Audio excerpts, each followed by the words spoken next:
Oui, Madame la Vice-présidente, mes chers collègues, Mesdames, Messieurs, vous nous soumettez aujourd'hui le compte de gestion ainsi que le compte administratif 2020. Bien entendu, l'année 2020 a été marquée par une crise sanitaire, économique et sociale sans précédent, qui n'a pas été sans conséquence sur les dépenses de notre collectivité. Ce compte administratif, vous en êtes responsable à 50-50, si je puis dire, avec le précédent exécutif, puisque 2020 a été une année électorale, une année de transition. Depuis un an, nous pourrons juger, nous pourrons juger un compte administratif 2021 dont vous serez les seuls responsables. En quelques minutes, je ne saurais être exhaustif, mais ce compte administratif 2020 appelle néanmoins quelques remarques et observations, quelques alertes aussi de la part de notre groupe Synergie. En dépenses, d'abord, on constate un volume global de dépenses de fonctionnement en baisse de 36 millions, avec notamment une forte baisse des charges à caractère général, tandis que les dépenses à caractère social continuent d'augmenter massivement, plus 40 millions, en grande partie en raison de l'augmentation du nombre d'allocataires du RSA, qui conduit les dépenses relatives à cette allocation à progresser de 28,6 millions entre 2019 et 2020. Or, ces dépenses sont incompressibles, ce qui est un atout lorsque l'on considère qu'il s'agit d'un filet de sécurité pour nos concitoyens, un défaut sur le strict plan budgétaire si l'on considère donc la baisse constante des dotations de l'État qui se déposent sur les collectivités. Par ailleurs, eu égard à la crise actuelle, à l'augmentation de la précarité et de la pauvreté, au vieillissement de la population avec les enjeux en matière d'autonomie, les dépenses à caractère social devraient continuer à progresser. Sur le RSA, on voit fleurir des initiatives et des expérimentations pour sa recentralisation au regard de son coût élevé pour les départements. Sur la métropole, nous avons la chance d'avoir une collectivité aux compétences plus larges, avec des recettes plus dynamiques que les départements, ce qui nous permet d'assurer pleinement cette compétence sociale. Ceci étant, un effort est à faire aussi pour mieux insérer les titulaires du RSA, je le dis, par une formation davantage accélérée, même si la compétence de la formation n'est pas à la métropole, car on sait qu'il y a des demandes importantes dans certains secteurs, type le BTP, l'hôtellerie, où on a besoin de salariés. Ceci étant dit, les dotations de l'État, en particulier la dotation globale de fonctionnement, est en baisse continue, ce qui interroge au niveau des compétences et responsabilités toujours plus vastes exercées par nos collectivités locales et dont le coût de prise en charge n'est que rarement entièrement compensé par l'État. Sur ce volet des dépenses, nous nous interrogeons sur certaines charges à venir, notamment celle de la transition de la délégation de services publics à la régie pour l'eau. Lors du passage en DSP, le coût avait été estimé à près de 8 millions d'euros. Cette nouvelle transition devrait conduire, comme l'a affirmé Madame la Vice-présidente, à une dépense équivalente qu'il faudra amortir sur plusieurs années. Est-ce que cette charge sera payée par l'utilisateur et intégrée au prix de l'eau, ou bien sera-t-elle prise en charge sur le budget métropolitain? Côté recettes, nous bénéficions du dynamisme des bases d'imposition.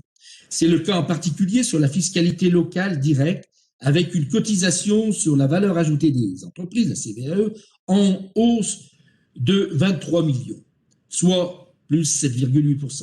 Mais c'est aussi le cas de la fiscalité locale indirecte, notamment avec les droits de mutation à titre onéreux qui progressent de plus de 2,9%.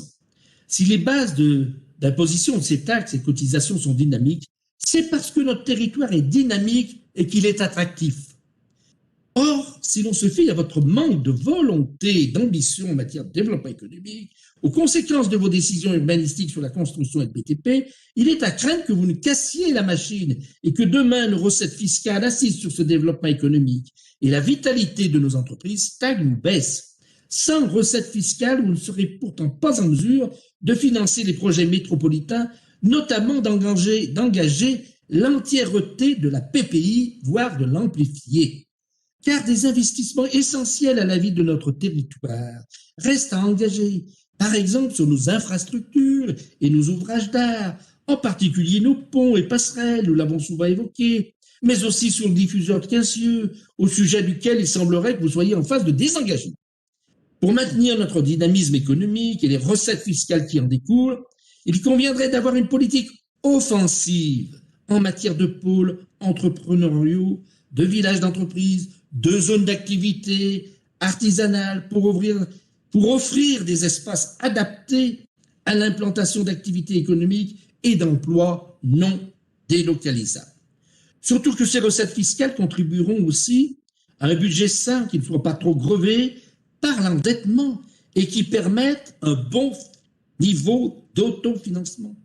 L'encours de la dette au 31 décembre 2020 s'établit à 1,877 milliard d'euros, en augmentation de plus de 250 millions d'euros par rapport à 2019. Et la capacité de désendettement, vous l'avez dit, passe à 4 ans et 4 mois alors qu'elle était de 3 ans et 4 mois fin 2019. Cela reste raisonnable, mais attention à la part des taux variables avec l'inflation, des taux d'intérêt qui se profilent. La santé financière de la métropole pourrait rapidement se dégrader, ce qui vous conduirait à réduire la voilure des investissements et à engager en réalité une spirale décroissante, subie et non voulue, telle que celle que prônent certains membres de votre majorité. Si nous voulons maintenir un bon niveau d'investissement, et comme je le demandais déjà en janvier lors des débats sur le budget 2021, sur qui, in fine, va reposer l'effort?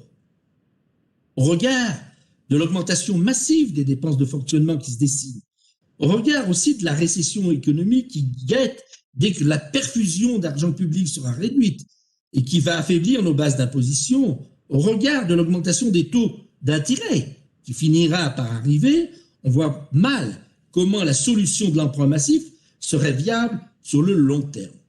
Il vous reste les taux de fiscalité.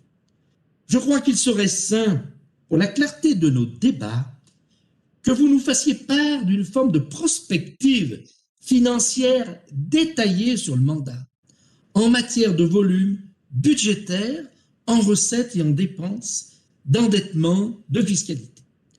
Voilà ce que nous pouvons dire aujourd'hui sur ce compte administratif. Je vous remercie de votre attention et le groupe Synergie s'abstiendra. Je vous remercie.